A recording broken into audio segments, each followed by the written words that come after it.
fields meant for life became tombs for the innocent. Imagine a nation where the earth itself swallowed its people whole, where rice paddies turned into mass graves, and the air hung heavy with the stench of death.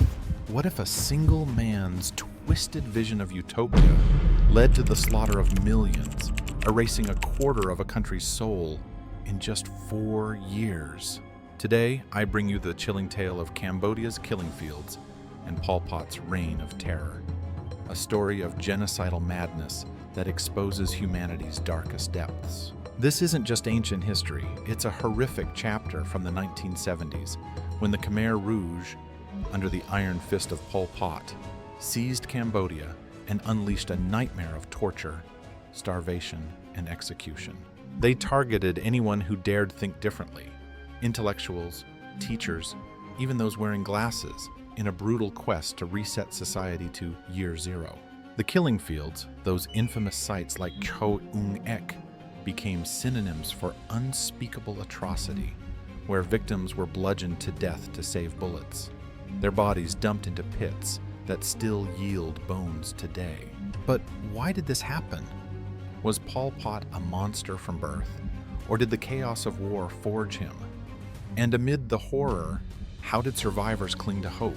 We'll dive into the mysteries of his rise, the scandals of his regime, and the tragic fallout that scarred Cambodia forever. Stay tuned to uncover the brutal truths. And if you're hooked on these gripping historical dramas, hit that subscribe button now for more tales that will keep you up at night. Let's step into the shadows together. To understand the madness of Pol Pot and the Khmer Rouge, we must rewind to the turbulent backdrop of mid-20th century Cambodia. Picture a lush, ancient land, home to the majestic Angkor Wat, but caught in the crossfire of global powers. In the 1950s and 60s, Cambodia was a newly independent kingdom under King Norodom Sihanouk, striving for neutrality amid the Vietnam War raging next door. But American bombings, over 500,000 tons dropped on Cambodian soil to disrupt Viet Cong supply lines, devastated the countryside, killing tens of thousands and fueling resentment against the West and the government. Enter Saloth Sar, better known as Pol Pot. Born in 1925 to a prosperous peasant family in rural Kampong Thom province, he was no starving revolutionary. As a young man, he studied radio electronics in Paris on a scholarship, where he fell under the spell of Marxism and Stalinist ideas. Joining the French Communist Party, he absorbed radical visions of classless societies. Back in Cambodia by 1953, he taught history and literature while secretly organizing with the Khmer People's Revolutionary Party, which evolved into the Communist Party of Kampuchea, the Khmer Rouge. The Khmer Rouge drew strength from rural discontent, allying with Vietnamese communists against Sihanouk. But in 1970, a US-backed coup installed General Lon Nol, plunging the country into civil war. Pol Pot's forces, swollen by refugees from bombed villages, fought a guerrilla campaign from the jungles. As one contemporary observer noted, the bombs drove the people into the arms of the insurgents. Foreshadowing the horrors to come, early Khmer Rouge zones already enforced brutal collectivization, where private property vanished and dissent meant death. Let's debunk a myth right here. Pol Pot wasn't some uneducated fanatic, he was a calculated intellectual, twisting ideology into a weapon. According to survivor testimonies compiled by Yale's Cambodian Genocide program, his early purges within the party revealed a paranoia that would explode nationwide. Family ties meant little. Pol Pot's own relatives suffered under his rule. This was the fertile ground for genocide, where ambition and ideology collided in a perfect storm. Now, let's trace Pol Pot's ascent to absolute power, a path paved with betrayal, war, and unrelenting cruelty. By the early 1970s, the Khmer Rouge had grown from a ragtag group into a formidable army, bolstered by Chinese arms and North Vietnamese training. Pol Pot, as Brother Number One, consolidated control, purging rivals like Tu Sammuth in mysterious circumstances. Whispers of assassination hung in the air. Picture the dense jungles of northern Cambodia, where cadres drilled in Maoist doctrine, chanting slogans like, "The blood debts must be repaid with blood paid."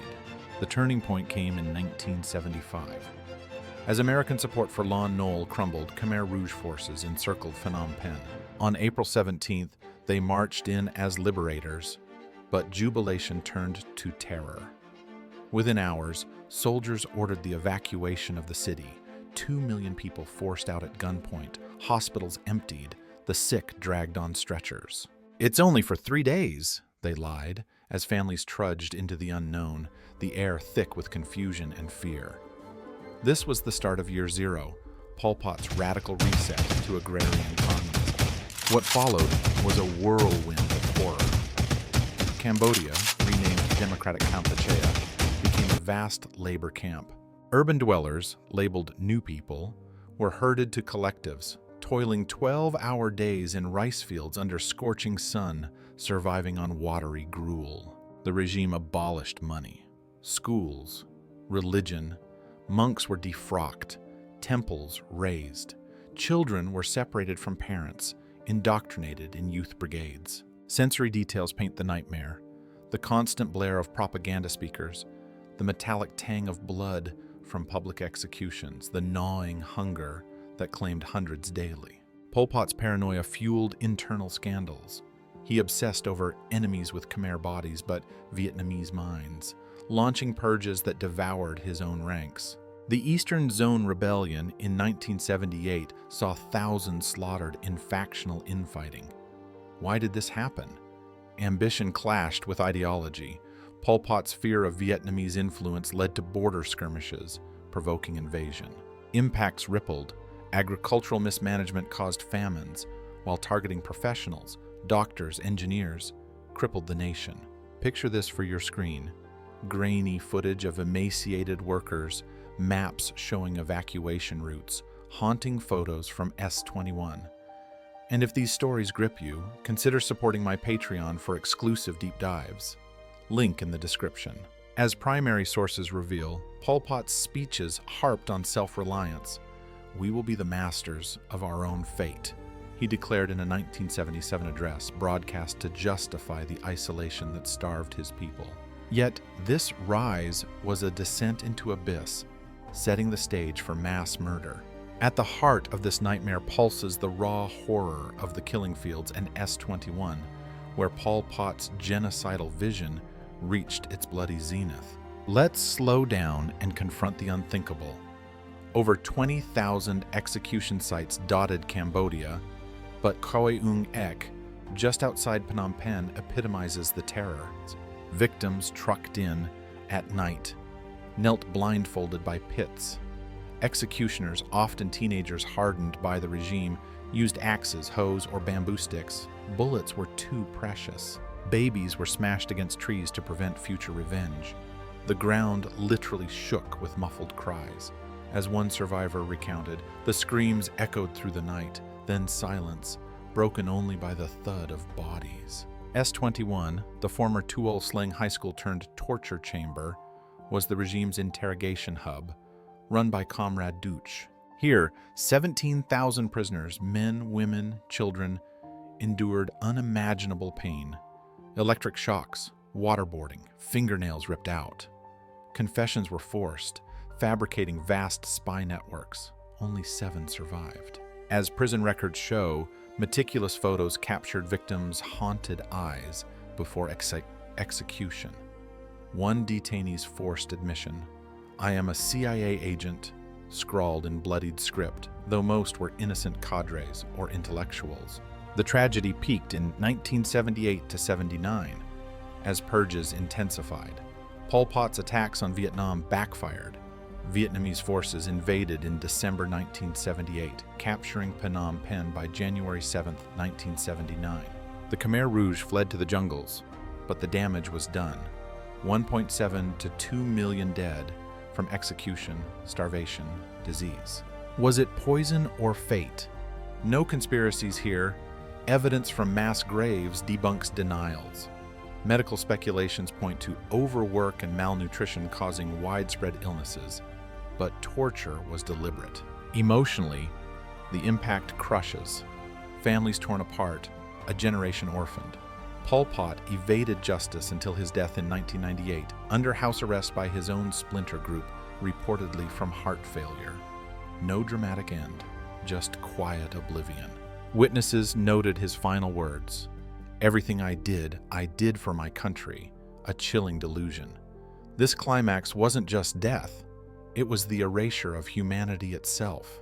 The echoes of Pol Pot's madness reverberate through history, a stark warning of ideology unchecked. Cambodia's genocide shattered a society, infrastructure in ruins, education decimated, with 75% of teachers killed.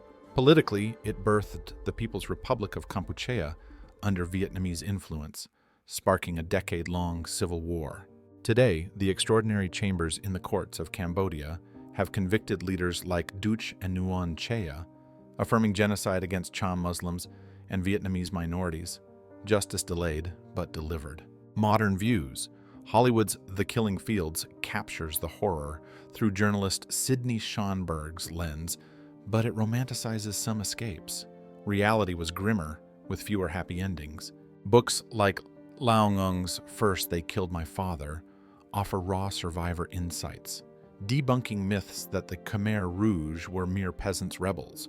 They were organized killers, as trial documents prove. In my opinion, this tragedy underscores the perils of extremism, where purity justifies slaughter. What do you think? Could such madness happen again? Comment below. Yet, amid the dark, human resilience shines. Survivors rebuilt, preserving culture through dance and memory. Cambodia's youth now thrive, turning scars into strength, a testament to enduring spirit. In the end, Pol Pot's reign stands as a tragic reminder of ambition's catastrophic toll, where fields of life became graveyards of the innocent, claiming millions in a frenzy of fear and fanaticism. From the forced marches to the silent pits, it's a story that horrifies yet teaches. Vigilance against tyranny preserves humanity. Thanks for joining this journey into the shadows. Keep learning, for history's lessons light the way forward. If this moved you, like the video, subscribe for more gripping tales of triumph over tragedy, and share with friends who love history's raw edge. Comment your thoughts. What shocks you most about the Khmer Rouge? Check my playlists for related videos, or support via Patreon, link in description, for bonus content.